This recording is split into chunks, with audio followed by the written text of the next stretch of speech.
What is going on, everyone? So, I was thinking about what to do for a video tonight, and I'm like, you know what?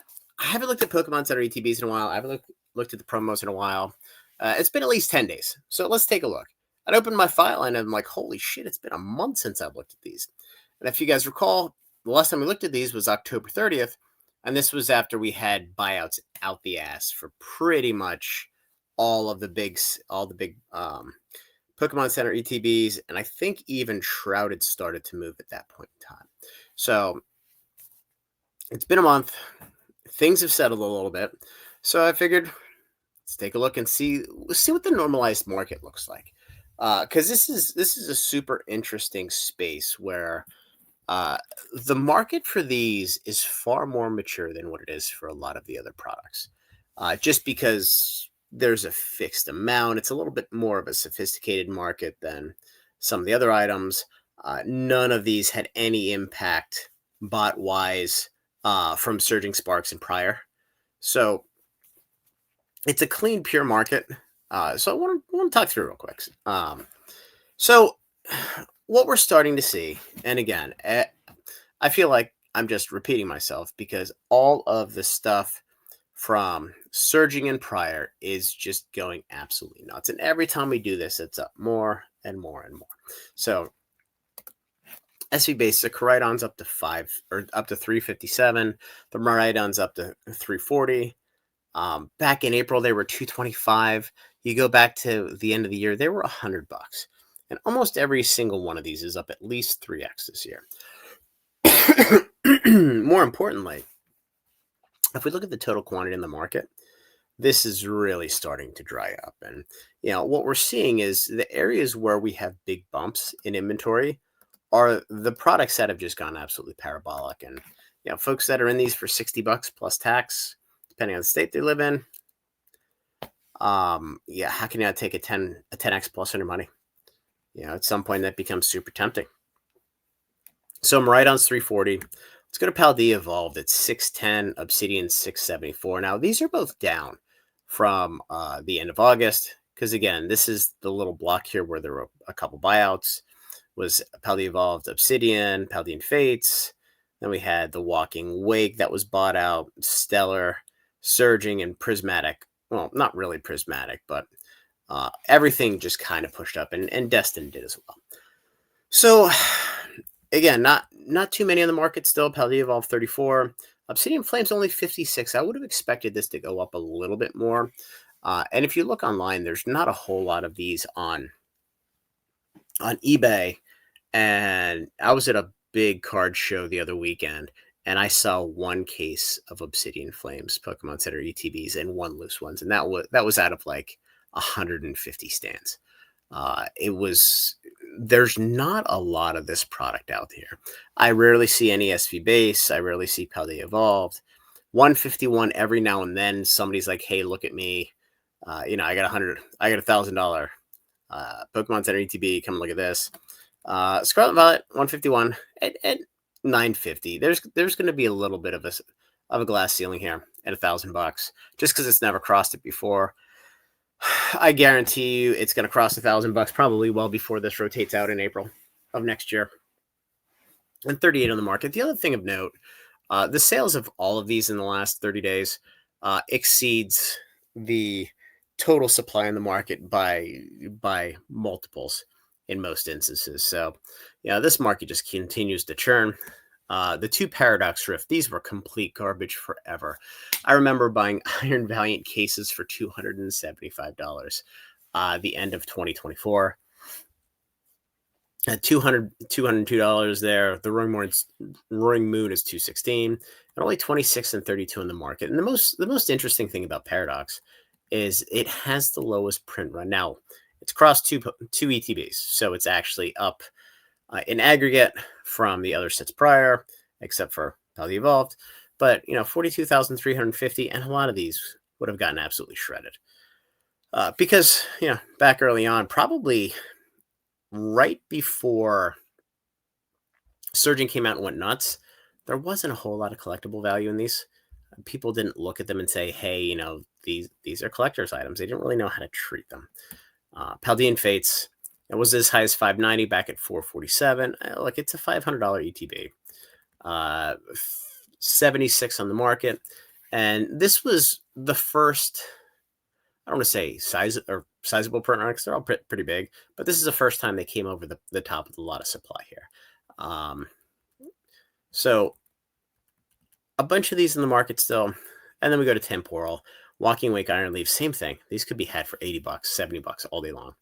Walking Wake had a buyout back in April. So now this is sitting at 230. And Iron Leaves is at 240. And if you look here again, 55,000 each of these. 37 and 25 in the market, almost nothing. Twilight, this was the last set to get a massive secondary dump. We're $229. This thing was over $100, and then it just got smashed back into the 80s, and it sat there for months. And now all of a sudden it's at 3 times that and only 50 on the market. It's absolutely insane how quick these move. And we're going to see the same thing happen with the regular ETBs, and we'll get into that one a little bit. Shroud of Fable, $165. This has moved up. There's still 97 in the market. It's going to take a couple months to move through. The supply for this one, Stellar Crown back to 201. So this was down at 120-ish forever. Rose up to 170, and then in nationals in Louisville, in New Orleans, I believe. These were available for sale. So then it pushed the price back down to 120, and now we're back up in 200s. Only 35 of these on the market. And Stellar Crown, again, we'll talk about this with ETBs. There are so few Elite Trainer boxes on the market for these old sets. It's insanely thin. Surging 290, 77 on the market. Prismatic up to 402. There's no holding this back. 139 on the market. But once we get past Prismatic and Journey, my mindset starts to change here, because then we're in the entitlement sets, if you will, where it's, well, I have this and you're going to pay me this, or it's not going to sell. And we're seeing some sell through, but there's absolutely no value here at this point in time. $400 for Prismatic.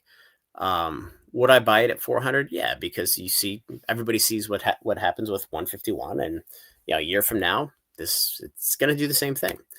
Journey Together, 198, 58 in the market. I'm actually surprised how few of these are on the market, especially for his I don't want to say weak, because that's the wrong term, but how less demanded this set is than the rest of them that it's sandwiched around. Black or Destined, again, 345, 109 of these on the market.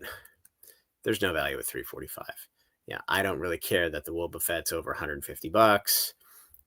There is the odds of this having a materially positive return on investment as compared to any one of these that came before it, I find to be slim and none.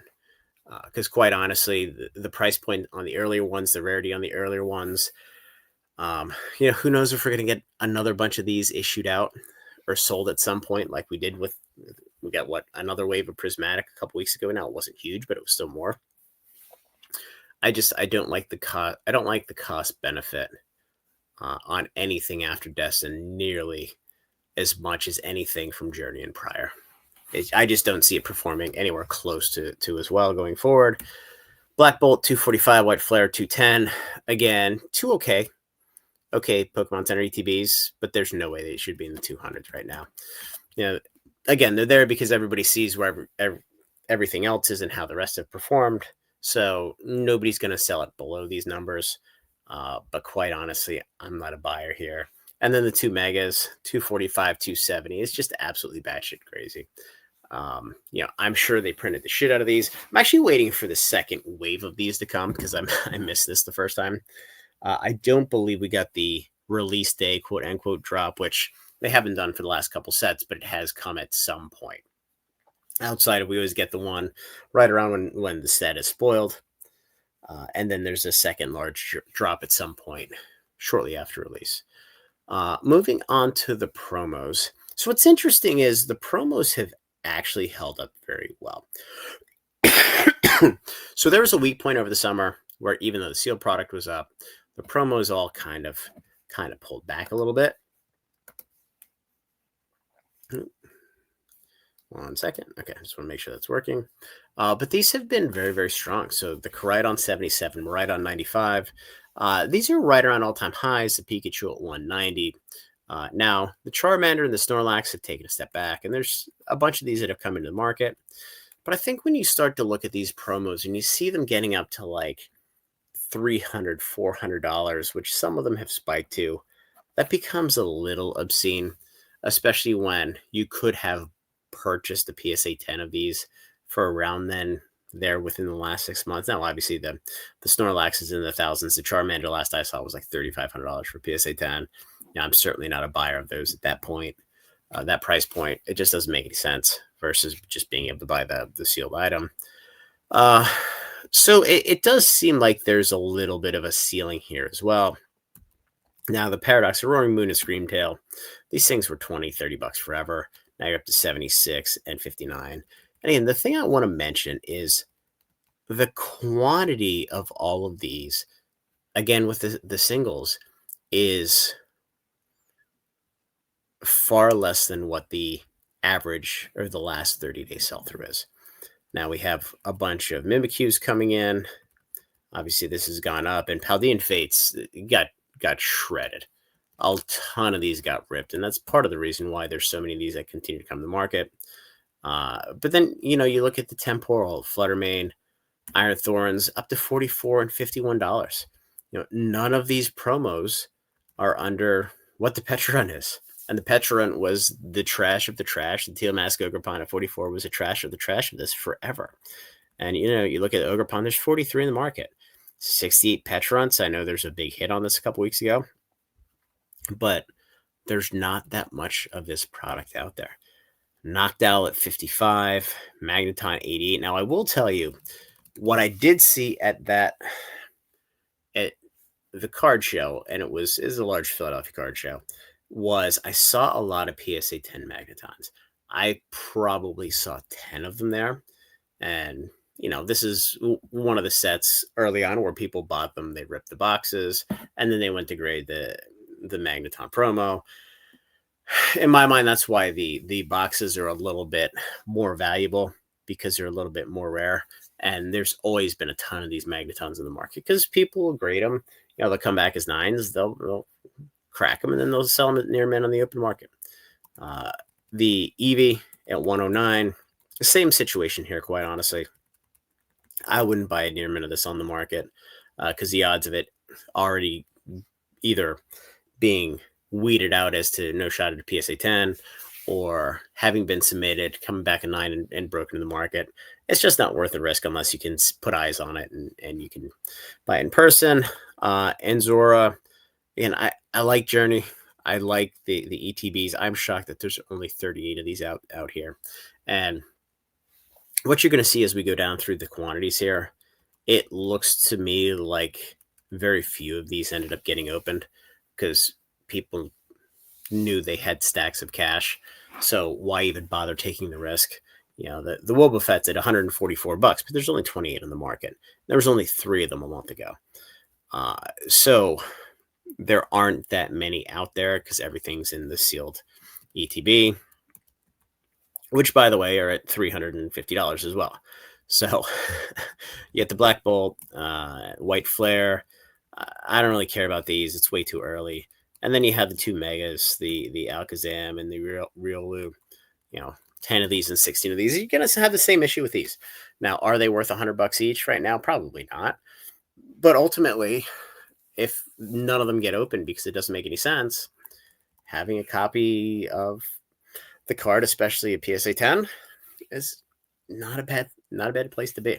So the last part of this is a relative value. So again, we take the regular ETB, prorate the value for 11 packs versus 9, add the promo, and we compare it to the Pokemon Center ETB. So this is the red here are the boxes where the premium on the Pokemon Center ETBs is extremely large over the regular ETB plus just buying the promo. So, it's the collector premium, if you will. But I want to talk about the regular ETB price. And this is the month over month change of regular ETBs. And this is just from August 30th, I believe, until today. Maridon SV base up $29, Pally Evolved up 25, Obsidian 15, SV 151. The Roaring Moon's up $10. Paldean Fate's up another 50. Now Twilight's down 3 and Surging's down 9. But if you look at this in reality, they're both down like $40 from the high because of the reprint of ETBs. And we should all be a little wary now that the ability to manufacture ETBs has been greatly increased over the last couple months by the Pokemon Company, which is why we're seeing this, why we're seeing a lot more Pokemon Center ETBs come out. I don't think they're going to go back that far, but it is worth paying attention to, quite honestly, because if they have a way to make the packaging, they will package it and they will sell it. And the packaging appears to be kind of the gating factor in a lot of these items right now. And I think a lot of that's being freed up because they've managed to transition a lot of, virtually all of, at least what I'm told, all of the European packaging now to the Netherlands. So that's freeing up a lot of packaging ability in the US. And I think that's part of the reason why we're seeing all these packaging errors is the card manufacturing is fine. The manufacturing of the packaging is slow. That's where the bottleneck is. And then they're packing these in a third facility as quickly as they can. And that's where we're seeing a lot of the screw ups come in. And the QC folks with cards, they're kind of the creme de la creme because they have to keep things confidential and not steal and this and that. The folks putting pack A into box B, it's a little more lax. Prismatic up $33. No surprise there. Destin up 17. No surprise there. The rest of these don't really matter. But looking at the relative value, I mean, this is an absolute bloodbath. From the perspective of value, almost every Pokemon Center ETB is way, way, way overvalued compared to the regular ETB in the promo. And that's even with the regular ETBs going up. And I think part of the reason why the regular ETBs have gone up so far, or so much in the last month, I think people are just starting to look at the relative value of the different sealed product in early Scarlet and Violet and saying, well, if the boxes are all over $300, maybe I buy the ETBs at 90 or 100. And then next thing you know, they're 130, 150. And, the pendulum swings back and forth. Not much different than what we saw with the pendulum swinging to Sword and Shield because they were cheap, and back to Scarlet and Violet when they were cheap, and then they get a little too expensive, and then you see the next chunk up in pricing for Sword and Shield. And it works both ways. It's not just from one era to another. It's also across different tranches of sealed product, and I mean even singles if you want to take it to that extent. So, the two base, way overvalued. Paldea Obsidian 151, of course, way overvalued. And that's in spite of the fact that the regular ETB for 151 is $400 and the promo is $200. It's absolutely insane. Now, Paradox, there is a little bit of value there. Paldean Fates, quite honestly, it's damn close to break even. So the Pokemon Center ETBs are probably the better buy there. Walking Wake Iron Leaves, Twilight's overvalued for the first time in forever. That's more a factor of the regular ETB coming down. The regular ETB for Twilight and Surging, buy the cases. Buy them now. If you can get the cases in the 700s, just buy them. You'll smile. Shrouded, a little overvalued. Same with Stellar. Stellar Crown, there's 31 ETBs on the market. And what I mentioned earlier, a lot of these early ETBs have less than 50 on the market now. Again, Twilight and Surging, over 800, over 1,000, because we just had a fresh reprint, fresh supply to the market. But there's so few. Prismatic, no value there. Journey's a little bit better because the regular ETBs are probably undervalued a little bit. And I think Journey kind of fits in with Stellar Crown in its eye block, where it's probably not going to get much, if any, reprint because there's so many other sets that need it. And then the rest of these, there's not a whole heck of a lot of value there, but the regular ETBs are inflated, and so are the Pokemon Center ETBs. But from a value perspective, I mean, I would stay away from anything after Destined, quite honestly. There's just no value here right now. And look, maybe I'm wrong and these things take off more, but the odds of anything from Destined Beyond outperforming any of these sets up through Journey, um, slim, slim at best in my view. So anyway, guys, hopefully you liked the video. Subscribe to the channel. Subscribe to the channel, like the video, join the Discord, and have a good night. It's been a long day. I'm tired.